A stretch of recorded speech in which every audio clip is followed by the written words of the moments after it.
मैं इलाहाबाद हाईकोर्ट में 18-19 साल की उम्र में एक छोटे बाबू बनकर एक क्लर्क के रूप में जा रहा हूँ। शायद सेक्शन ऑफिसर बनकर, बड़ा बाबू बनकर रिटायर हो जाऊँगा। क्या यही मेरी ज़िंदगी का उद्देश्य होगा? जब मेरे फादर डिस्ट्रिक्ट जज के पोस्ट पर थे, उनकी डेथ हो गई। मुझे लगता था मैं पढ़ने लिखने में इतना अच्छा था, मेरा करियर ख़त्म हो गया। और उसके बाद फिर मैं चौराहे पर आया। मेरी अपनी ज़िंदगी में मैंने देखा है कि मेरे पिताजी कहते थे, life is a mystery to be lived, not a problem to be solved.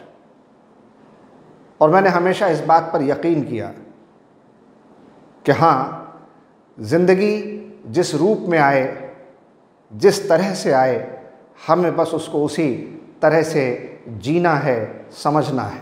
मेरा जन्म उत्तर प्रदेश के सहारनपुर ज़िले में एक न्यायिक परिवार में हुआ। मेरे पिताजी स्वर्गीय SCM त्रिपाठी उत्तर प्रदेश न्यायिक सेवा में, जुडिशियल सर्विसेज में न्यायिक अधिकारी के पद पर थे और इसलिए उनका अलग अलग जगहों पर स्थानांतरण होता रहता था। तो हर 3 साल में हम लोग दूसरी नई जगह पर चले जाते थे। तो मेरी स्कूलिंग्स, मेरी पढ़ाई लिखाई अलग अलग जगहों से हुई। और मुझे पढ़ने लिखने का बड़ा शौक़ था, ख़ासतौर से लिटरेचर का, हिस्ट्री का।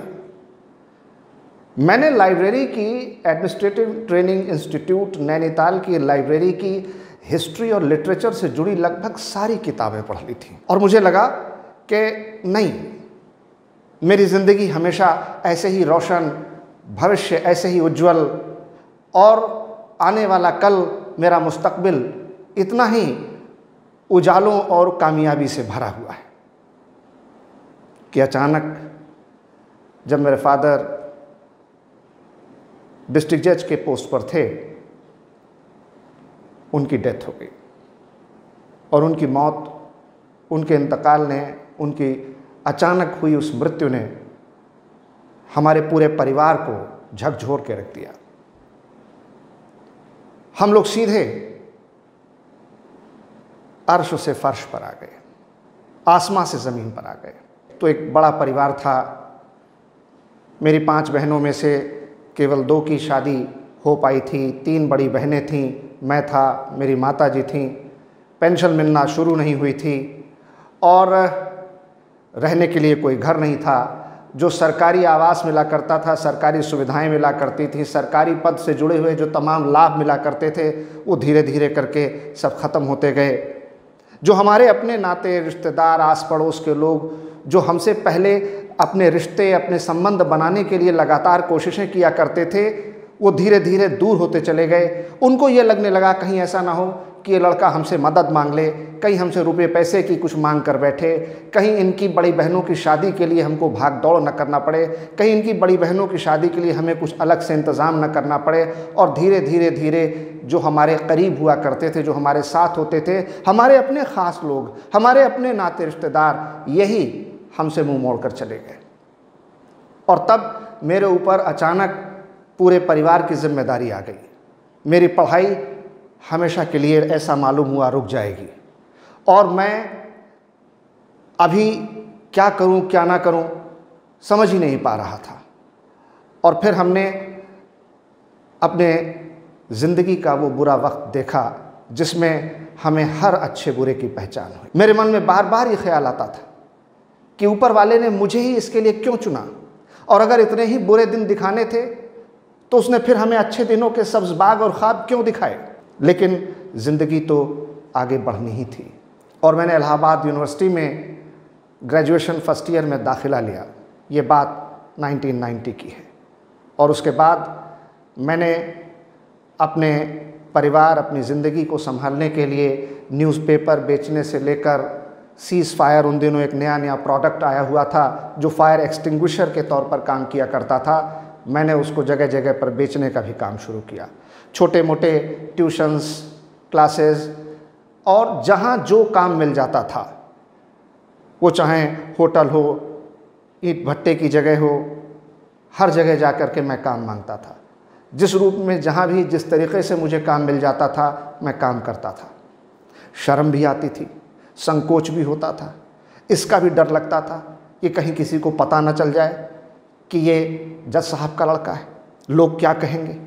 लेकिन मैंने समझ लिया कि लोग कुछ भी कहें, आपके गाढ़े वक्त में आपकी अपनी हिम्मत, आपका अपना हौसला, आपका अपना परिवार, आपकी अपनी ताकत ही काम आती है और इसलिए हमें उसी पर काम करना है। और फिर मैंने ये सोचा कि अश्क आखिर अश्क है, शबनम नहीं है। फैज़ अहमद फैज़ साहब का ये शेर, अश्क आखिर अश्क है, शबनम नहीं है, दर्द आखिर दर्द है, सरगम नहीं है, उम्र के त्योहार में रोना मना है, ज़िंदगी है ज़िंदगी मातम नहीं है। और मुझे अब मातम नहीं करना है, मुझे अपने बुरे वक्त का शोक नहीं करना है, मुझे अब अपने बुरे वक्त से लड़ना है।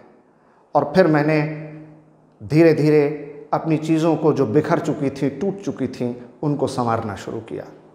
इस बीच कोई 1-1.5 साल बाद मुझे 1992-93 में इलाहाबाद हाई कोर्ट में एज ए क्लर्क, तब हमें RGA कहा जाता था, रूटीन ग्रेड असिस्टेंट, जो छोटा बाबू हम लोग आम बोलचाल की भाषा में कहते हैं, यानी कि आज की तारीख में आज ये रिव्यू ऑफिसर का पद कहलाता है, समीक्षा अधिकारी, लेकिन तब ये रूटीन ग्रेड असिस्टेंट RGA होता था। इसके ऊपर LDA, फिर UDA, फिर सेक्शन ऑफिसर।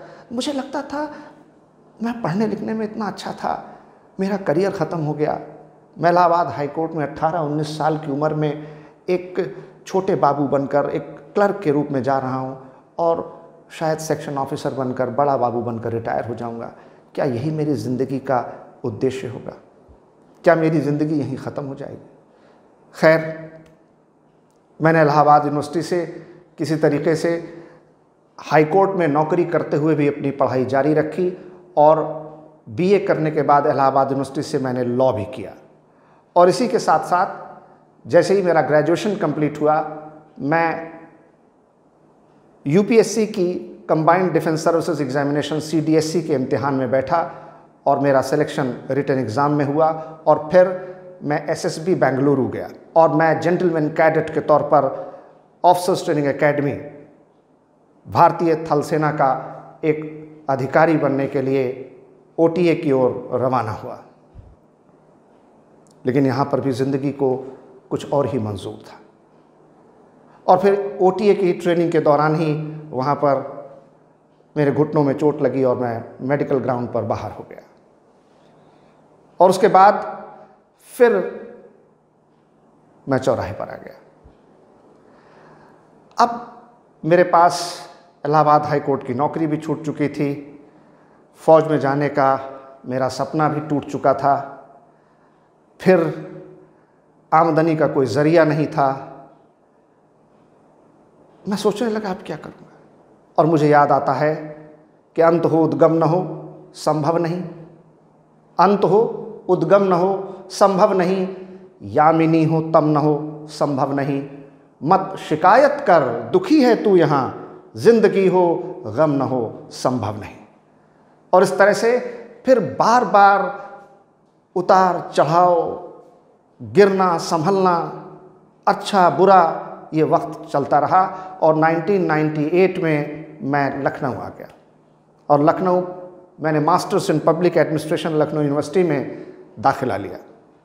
और यही वो वक्त था जब मैं मास्टर्स इन पब्लिक एडमिनिस्ट्रेशन 1998 में करने के साथ सिविल सर्विसेज के लिए पढ़ाने का भी काम करने लगा। और मैंने मास्टर्स इन पब्लिक एडमिनिस्ट्रेशन के साथ साथ पब्लिक एडमिनिस्ट्रेशन ऑप्शनल और जनरल स्टडीज़ में इंडियन पॉलिटी, कॉन्स्टिट्यूशन, गवर्नेंस ये पढ़ाना शुरू किया।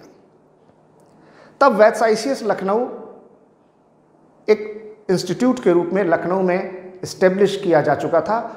और जो हमारे NK वैद साहब हैं, इन्होंने प्रोफेसर नदीम हसनैन साहब के साथ मिलकर के इसकी शुरुआत की थी। और यहाँ पर राजीव रंजन साहब पब्लिक एडमिनिस्ट्रेशन पढ़ाया करते थे, जो बड़े मानिंद, बड़े कामयाब, बड़े मारूफ और मशहूर पब्लिक एडमिनिस्ट्रेशन के टीचर हुआ करते थे। लेकिन किन्हीं वजहों से बस एक रोज़ उन्होंने वैद साहब से अपने रास्ते अलग किए और फिर पब्लिक एडमिनिस्ट्रेशन का बैच बीचों बीच रुक गया। ज़रूरत पड़ी कि भाई पब्लिक एडमिनिस्ट्रेशन ऑप्शनल सब्जेक्ट को कौन कंप्लीट करेगा, और इस तरीके से मैं मास्टर्स इन पब्लिक एडमिनिस्ट्रेशन जब फाइनल ईयर में था तो मैं सिविल सर्विसेज के बच्चों को पब्लिक एडमिनिस्ट्रेशन ऑप्शनल सब्जेक्ट पढ़ाने लगा। और जब मैं पहले दिन क्लास में आया तो लड़कों ने मुझे बहुत एक्सेप्ट नहीं किया। वो लड़के सोचे कि ये मुझे क्या पढ़ाएंगे, ये तो हमारे जैसे मालूम होते। लेकिन जब मैंने क्लास में लेक्चर लिया, मुझे याद है हर्बर्ट साइमन का डिसीजन मेकिंग का वो लेक्चर था, और लड़कों को लगा कि मैंने उनको बहुत अच्छा पढ़ाया है, उनको बहुत समझ में आया। जब मैं क्लास के बाहर निकला तो लड़के मेरे पीछे पीछे नोट्स लेकर के कि सर ये क्वेश्चन कैसे करेंगे, सर ये आंसर कैसे लिखेंगे, सर पिछली बार आईएएस में ये आया, सर पिछली बार पीसीएस में आया। मैं समझ गया कि शायद बच्चों को मेरे पढ़ाने लिखाने का तरीका समझ में आया। मेरी अपनी ज़िंदगी में मैंने देखा है कि आपकी विनम्रता, आपका विनयावनत होना, आपका नमस्कार करके लोगों के आगे सर झुका देना, आपका ज्ञान, यही आपको आगे ले जाता है। क्योंकि फलों से लदी शाखाएं हमेशा झुक जाती हैं, जबकि थोथा चना बाजे घना। बड़ा हुआ तो क्या हुआ, जैसे पेड़ खजूर, पंथी को छाया नहीं, फल लागे अति दूर। हमें सीखना है, पढ़ना है, अपने लिए, अपने समाज के लिए, अपने देश के लिए। हमें अपना ज्ञान, अपना कौशल, अपना इनोवेशन डेवलप करना है। और आज मैं धीरे धीरे उस इंस्टीट्यूट का पहले फैकल्टी मेंबर, फिर डायरेक्टर, और 2007 से मैं उसका प्रोप्राइटर और ओनर भी हो गया। आज Indian administrative service, Indian police service, UPSC की सिविल सर्विसेज एग्जामिनेशन में, स्टेट पब्लिक सर्विस कमीशन में, उत्तराखंड, बिहार, मध्य प्रदेश और आसपास के स्टेट पब्लिक सर्विस कमीशन में, पब्लिक सेक्टर एंटरप्राइजेज में और स्टेट जुडिशल सर्विसेज में मेरे अपने स्टूडेंट्स जब कामयाबी के झंडे फहराते हैं तो मुझे लगता है कि उनकी कामयाबी मेरी अपनी कामयाबी है। उनकी सफलता में मैं अपनी संतुष्टि प्राप्त करता हूँ। Their success gives me satisfaction। और आज मेरे अपने पढ़ाए हुए यूपीएससी सिविल सर्विसेज में 600+, स्टेट सिविल सर्विसेज में 1400+ और जुडिशियल सर्विसेज में 300+, यानी पिछले 1998 से आज 2020 इन 22-23 सालों की मेरी इस लॉन्ग जर्नी में जो मैंने सिविल सर्विसेज के साथ बिताई, अपने बच्चों को, अपने स्टूडेंट्स को गाइड करने में, मेंटोर करने में, उनको तैयार करने में 2500 से ज़्यादा टोटल सिलेक्शंस जो हमने हासिल किए। और ये वो बच्चे हैं जिन्होंने साधारण पृष्ठभूमि से आकर असाधारण उपलब्धियां हासिल की हैं। कई बार कमरे का ताला गुच्छे की आखिरी चाबी से भी खुल जाता है। हमें बस कोशिश करते रहना है, हमें हार नहीं माननी है, हमें जुटे रहना है, हमें लगे रहना है। और यही जोश टॉक्स का पर्पस भी है, यही इस जोश प्लेटफॉर्म का मकसद भी है कि हमें आपसे सीखना है, आपको हमसे सीखना है और ज़िंदगी के उतार चढ़ाव में आगे बढ़ते रहना है। और हम उम्मीद करते हैं कि हमारी ज़िंदगी की ये यात्रा यूं ही आगे अभी भी तमाम उतार चढ़ावों के साथ चलती रहेगी। इस वीडियो के बारे में अपनी राय नीचे कमेंट सेक्शन में हमें बताएं और अपने दोस्तों के साथ ये वीडियो शेयर करना ना भूलें।